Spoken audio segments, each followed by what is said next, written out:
Ang ibig sabihin ng creatinine, poison within the blood.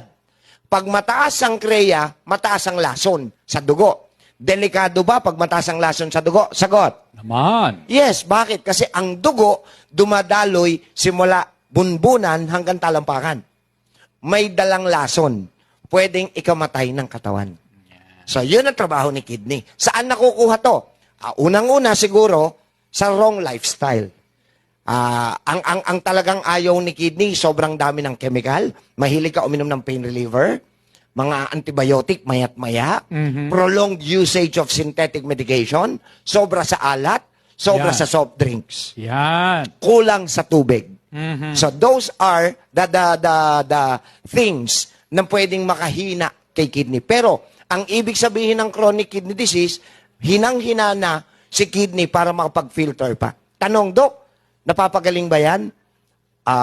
Pagka-chemical gamot ang gagamitin, hindi na siya gagaling. Kasi ang gamot, may chemical o wala? Meron. Ang chemical, pag pumasok sa katawan, sino sa sala? Sige, paano mo gagamutin si kidney? So, anong solusyon? Ako, ang binibigay ko, hindi gamot. Kanina ko pa sinasabi. Natural at nutritional na solusyon. Pag nasuplayan natin ng tamang nutrients, si kidney, manunumbalik yung lakas niya. Pag nanumbalik yung lakas niya, magtatrabaho na siya.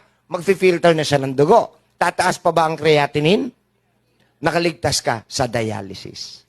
Yun. Maganda ba yung narinig?